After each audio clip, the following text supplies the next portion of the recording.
No vídeo de hoje vamos falar dos stands, desde a definição, usuários, aparências, habilidades, status e curiosidades. Mas antes, já vai deixando o rápido like, ativando o sininho com toda a sua força e deixando aquele comentário preciso para aumentar o alcance do canal e dando aquele voto de confiança no meu potencial de desenvolvimento. Agora, sem mais delongas, bora pro vídeo. É a manifestação da energia espiritual do usuário, cujas habilidades e formas variam entre si por serem um reflexo da alma de seu usuário, podendo serem dotados de garras se assemelhando a outros stands, serem peculiares em seus usos ou serem maléficos ao seu usuário. O termo stand é usado a primeira vez por Joseph Joestar quando vai ao encontro do Jotaro, sendo chamado assim por serem manifestações próximas ao usuário. Foram introduzidos em Stardust Crusaders, sendo os primeiros a representação das cartas do tarô, depois pelas divindades egípcias e posteriormente referências a músicas, cantores e álbuns.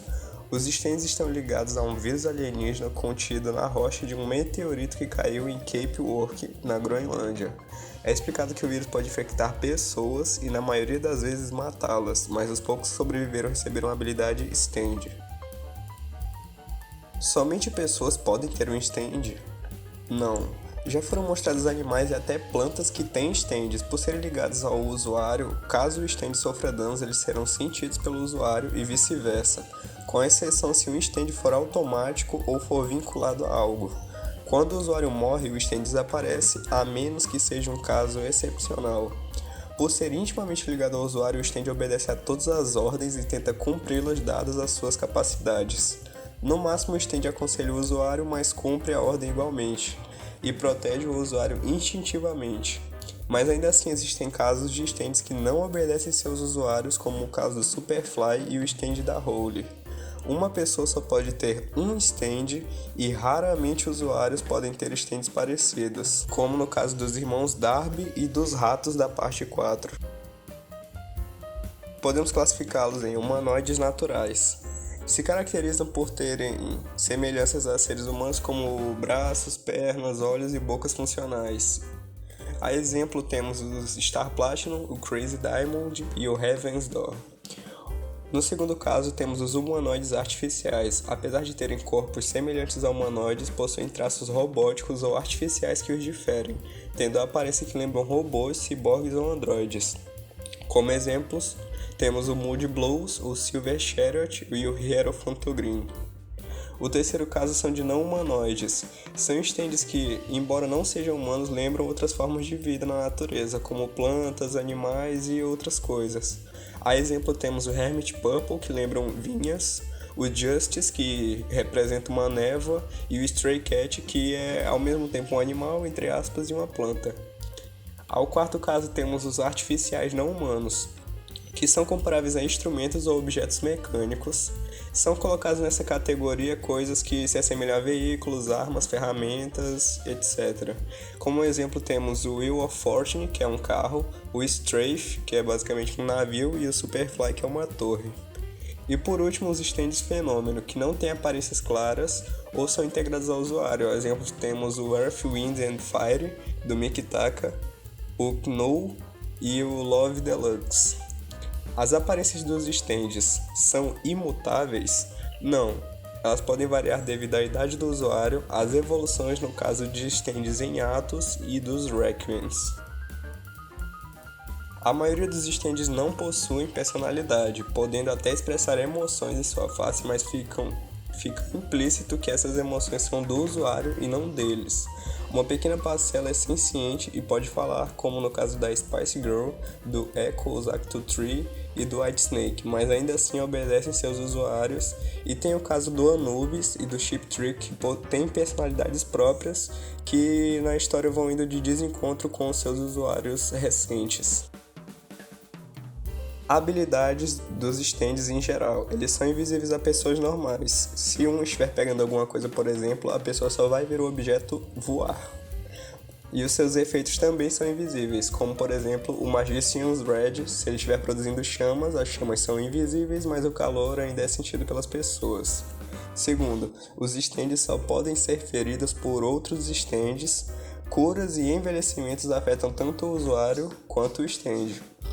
Terceiro, a intangibilidade, sendo gerados dentro dos usuários e casos extraordinários que atravessam objetos como o Star Platinum e o Diver Down. Quarto, os usuários podem ver através dos olhos de seus stands e falar através deles no caso eles tenham bocas funcionais para tal, como no exemplo do King Crimson e do Golden Experience Requiem. Os stands eles podem encolher, como quando Polnareff encolhe o Silver Chariot, e os usuários podem ver fantasmas, pois teoricamente os stands são fantasmas por serem suas energias vitais materializadas. Os stands eles recebem notas em seus atributos. As notas vão de A até E, sendo A ótimo, B bom, C médio, D ruim e o E péssimo ou muito ruim. E começando a falar dos status. O primeiro é o poder destrutivo, mede a força do stand e a capacidade de causar destruição, lesão física ou dano ambiental colateral de um determinado período de tempo. E é alto em stands de curto alcance, tendo nota C, ou seja, de médio ou superior.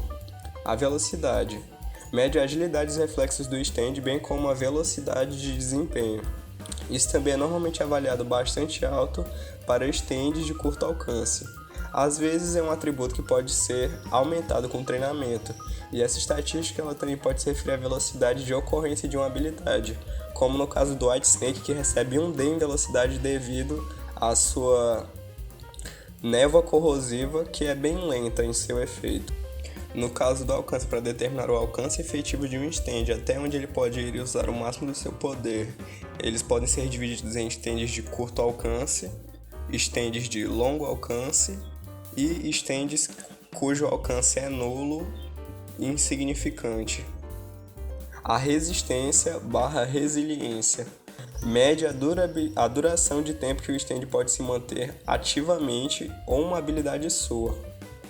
Também pode ser usado no sentido de tempo que leva antes da habilidade poder ser ativada novamente, como no caso do Star Platinum The World's Time Stop. Precisão mede a precisão do stand e o alcance de influência e efeito de suas habilidades. E por último, o potencial de desenvolvimento mede as funções possíveis do stand, a utilização de suas habilidades e poderes e a capacidade de melhorar suas habilidades gerais. Ela diminui de classificação à medida que o usuário domina seu stand. Por exemplo, o Star Platinum, que em Stardust Crusaders tem A em potencial de desenvolvimento, enquanto em Stone Ocean tem C. Ou seja, o Jotaro ele conseguiu dominar mais o seu stand, mas como ele tem C, ele ainda tem limites a serem superados. Para um stand ter E em potencial de desenvolvimento, significa que ou ele tem pouquíssimas habilidades ou seu usuário já o dominou por completo. O conceito de stand supostamente foi inspirado pelo espírito guardião do mangá Ushiro no Hyakutaro, de Jiro Tsunoda. O Araki explica que as habilidades de stand são frequentemente o primeiro elemento que ele pensa na hora de montar um personagem, ou seja, ele primeiro pensa na habilidade, depois que ele vai construir um personagem que vai casar em personalidade e aparência com a habilidade. Ao longo da parte 3, os stands dos protagonistas tinham um fragmento do nome do seu stand no título da parte, como Stardust Crusaders e Star Platinum, Diamond is Unbreakable e Crazy Diamond, Golden Wind e Golden Experience, e Stone Ocean e Stone Free, e todos também são pedras, são materiais. Outra curiosidade com base nos nomes é que os da parte 3 dos iniciais recebem o nome das cartas de tarot com um elemento, como Hierophant Green, Hermit Purple. No anime, existem stands que não tem aquela tela de transição mostrando seus status, que são os casos do Tenora Sax, que é o stand do vampiro que controla a aparência da mansão do Dio, o Love Deluxe, que é o cabelo lá da mulher da parte 4, o Echo Zato 2, do Koichi, o Acting Baby, que é o stand da bebê que fica invisível, o Rat, que são aqueles ratinhos que dão trabalho para o Jotaro, e o Boy to Man, que é aquele moleque chato do Joaquim Pô que faz parte dos piores episódios de Jojo.